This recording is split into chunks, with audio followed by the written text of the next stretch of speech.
Assalamualaikum warahmatullahi wabarakatuh. Kita ketemu lagi ya di video terbaru. Kali ini saya mau sharing bagaimana caranya memulai untuk merubah lifestyle menjadi di ketofastosis. Jadi sebenarnya waktu saya memulai KFLS ini, jadi sekitar tanggal 1 Juli itu kan ada di grup FB kan ada grupnya yang foundernya itu Mas Tio ya. Ada itu undangan untuk talk show. Jadi di grup KFLS ya, Ketofastosis Indonesia, itu ada undangan talk show seputar masalah COVID gitu ya. Jadi saya ikut iseng gitu, sebenarnya ikut karena saya jarang, walaupun saya udah lama ikut pengen tahu tentang KF ini, tapi saya nggak pernah melakukan KF gitu. Saya cuman paling banter saya melakukan diet ketogeniknya aja gitu karena ingin menurunkan berat badan. Tapi untuk lifestyle ketofastosis saya tidak melakukannya. Jadi dan saya juga tidak pernah belajar. Akhirnya pas momen itu saya belajar, saya ikut talk show-nya dan saya menyimak sebentar sih, karena waktu itu pas kebetulan ada kecelakaan anak saya yang bungsu ya. Jadi akhirnya saya nggak meneruskan. Ternyata besoknya tuh ada lagi talk show ya, 2 hari sesudahnya itu. Jadi saya ikutan dan pada tanggal 2 Juni itu saya memantapkan hati untuk memulai perubahan gaya hidup menjadi ketofastosis. Nah, yang pertama saya lakukan ketika memulai lifestyle KFLS ini itu membaca protokol. Saya membaca protokol sebab protokol untuk ketofastosis itu udah saya miliki cukup lama ya, cuman nggak pernah dibaca gitu. Jadi saya baca lagi gitu kan. Oke lah gitu, kita lakukan. Jadi intinya adalah untuk memulai itu ya kita harus ada pengetahuan dasarnya dulu, niat ya. Yang kedua itu niat gitu. Yaudah, kita niatkan untuk mencari ikhtiar cara hidup lebih sehat gitu kan.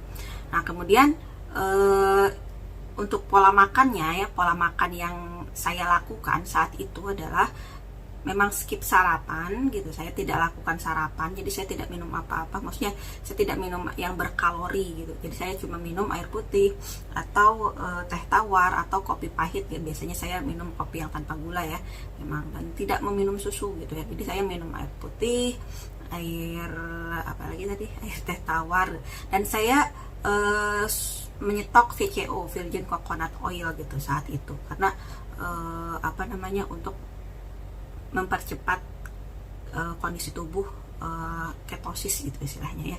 Nah, saya minum VCO itu sehari sih cuma 2 sendok gitu, karena kalau saya minum itu rasanya mual gitu ya.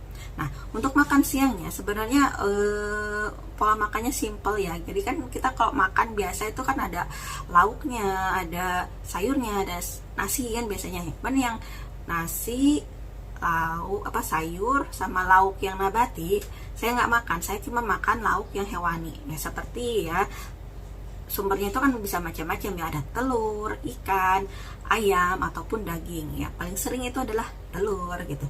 Yang paling mudah itu telur rebus gitu kan. Cuman kan makan telur rebus tiap hari bosan juga ya. Jadi saya makan telur rebus, kadang telur ceplok, kadang telur dadar. Jadi bisa divariasikan. Yang penting bahannya itu yang penting bahannya itu hewani, full hewani, tanpa ada, pas masaknya itu kita nggak pakai gula, nggak pakai tepung gitu ya. Jadi full hewani. Dan switch minyak goreng itu menjadi minyak kelapa untuk goreng ya, seperti Barco atau Kara itu ada kan minyak kelapa. Nah lalu saya selain telur ya, telur kan bisa diolah macam-macam ya. Telur balado juga bisa gitu kan, telur sambal, tapi tetap masak jangan pakai gula. Kemudian selain telur saya makan ikan ya. Ikan itu bisa ikan mas, ikan nila, ikan patin, terserah lah ya, atau ikan asin gitu ya. Saya makan ikan bisa yang mentah seperti sashimi ya, ikan salmon gitu, tapi jarang ya karena itu mahal.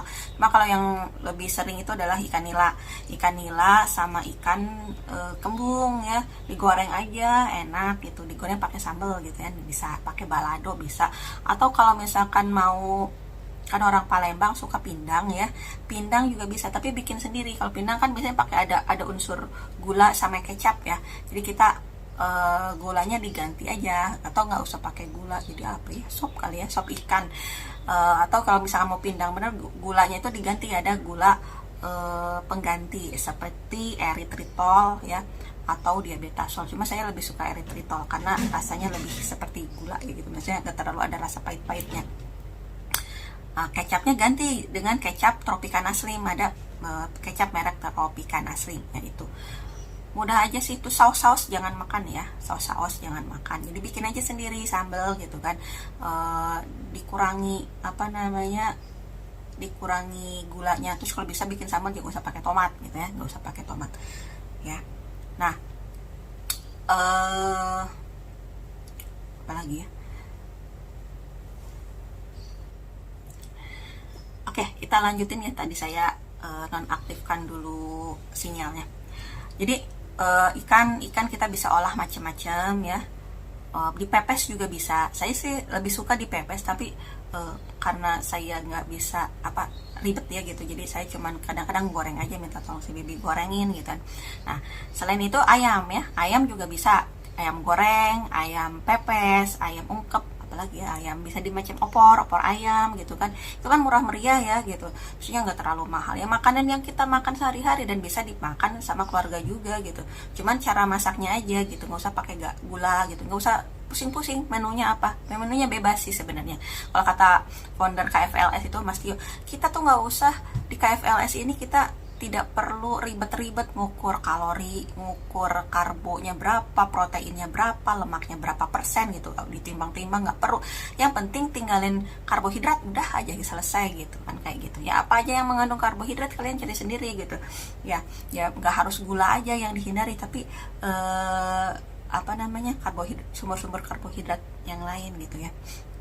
Memang sebenarnya model lifestyle seperti ini masih banyak yang belum menerima semua, tetapi kalau saya pribadi ya, saya merasakan selama 2 bulan ini fatty liver saya berkurang gitu ya, perlemakan di pankreas, bukan fatty liver tapi fatty pankreas, jadi perlemakan di pankreas saya berkurang gitu selama 2 bulan. Lemak perut saya juga ketebalannya berkurang gitu, jadi lingkar pinggang saya udah turun sekarang menjadi 80 cm, kan normalnya 80, dikurang dari 80 ya, jadi sudah banyak berkurang gitu ya. Tanpa saya merasa kelaparan, saya makan gitu, saya makan ya, makannya yang sesuai dengan selera saya ya, kayak gitu. Ya tadi ya, yang kita kembali ke menu lagi ya. Tadi ayam bisa ya, ayam bisa. Daging sekarang, daging itu enak banget, saya paling suka daging. Kita bisa makan daging itu kayak dibakar-bakar kayak gitu ya, kayak orang Korea di grill kayak gitu, itu paling suka tuh. Kadang-kadang anak saya juga suka bikinin saya gitu, dia bisa masak sendiri, tapi tetap sausnya gitu ya, jangan yang mengandung glukosa, karbohidrat gitu, jangan yang mengandung gula gitu ya. Palingan pakai saus gitu kan, atau ya biasa aja, nggak usah dikasih apa-apa. Kasih, kalau misalkan kita bikin steak gitu kan, kita kasih garam aja sama merica udah gitu kan, sama butter gitu. Kalau nggak, kita jangan pakai margarin ya, kita pakai butter gitu, mentega. Nah, kalau misalkan daging kan relatif mahal ya harganya gitu, mahal gitu, jadi kadang-kadang aja makan ya. Paling sering sih itu telur, ikan sama ayam, itulah gitu, itu aja gitu.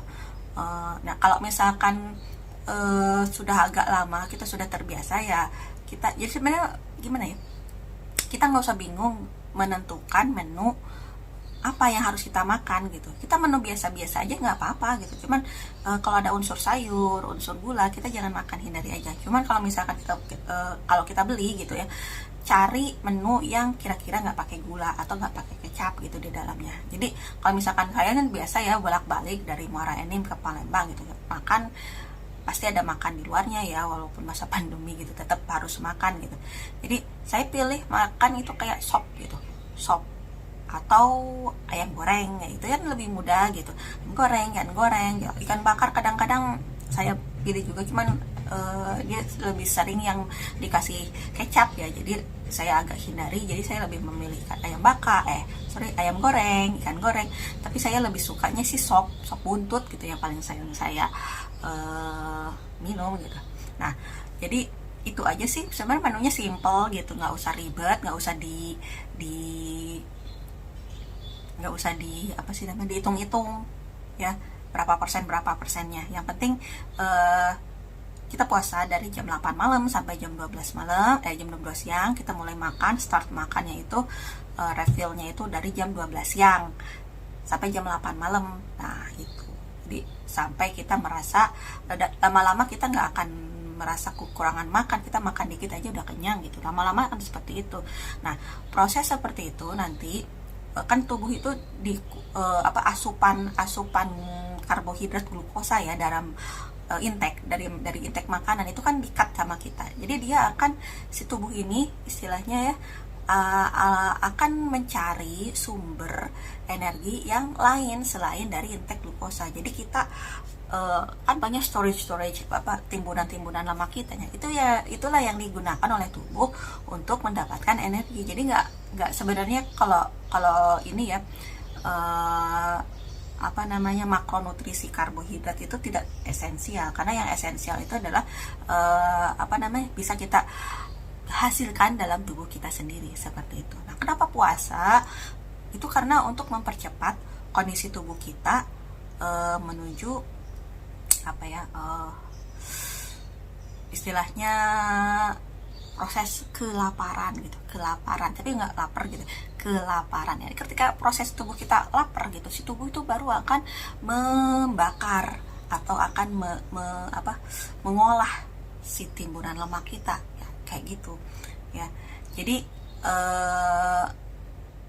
dipelajari dulu protokolnya. Saya juga sambil belajar karena ya kita sharing aja gitu ya. Jadi dipelajari dulu protokolnya baik-baik.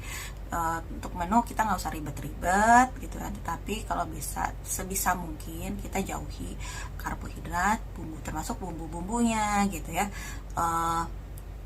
Dan tidak usah berpikir kalau KFLS itu mahal gitu ya, itu kita bisa makan yang biasa-biasa aja kayak gitu. Oh ya, jeroan juga bisa ya kalau yang suka gitu. Kalau saya sih nggak terlalu suka, agak sedikit kayak enak kalau mau makan, tapi jeroan juga kita bisa makan. Tapi intinya tetap tidak makan karbohidrat, karena misalkan ya lemak kita tinggi, kolesterol kita tinggi atau LDL kita tinggi gitu, sebenarnya nggak masalah, karena yang akan membuat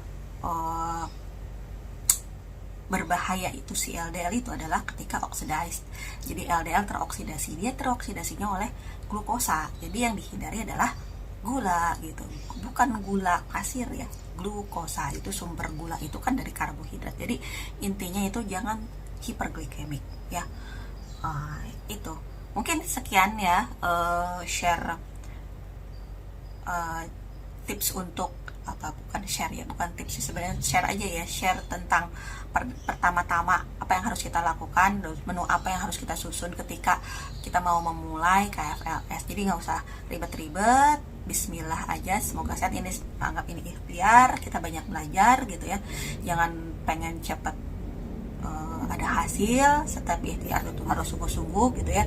Jadi kita sungguh-sungguh mencari ilmunya, sungguh-sungguh dalam berikhtiarnya gitu, dan benar-benar memilih makanan yang baik untuk tubuh gitu ya. Kalau tergantung sebenarnya sih tergantung pemahaman masing-masing ya. Cuman saat ini saya mengosongkan gelas, dalam pikiran saya banyak mencari ilmu baru gitu ya.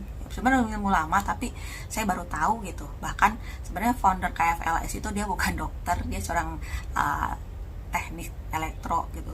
Tapi luar biasa dia hebat banget gitu ketika menjelaskan secara biokimianya begini-begini. Saya juga masih nggak paham ya, cuman untuk praktisnya sih sebenarnya terutama buat ibu-ibu ya seperti saya gitu, tips untuk memulai itu ya itulah, baca protokolnya, niatkan, terus ikhtiar sungguh-sungguh. Kita mulai dari makanan yang sehari-hari kita makan aja yang banyak gitu, nggak usah berpikir mahal. Yang mahal itu sebenarnya adalah mencari ilmunya, karena mencari ilmu itu perlu tekad gitu ya, bukan perlu duit, perlu tekad gitu ya. Sebenarnya itu susahnya adalah kita ingin apa enggak sih nyari ilmunya. Ya, gitu aja mungkin. Sekian share dari saya, semoga bermanfaat. Assalamualaikum warahmatullahi wabarakatuh.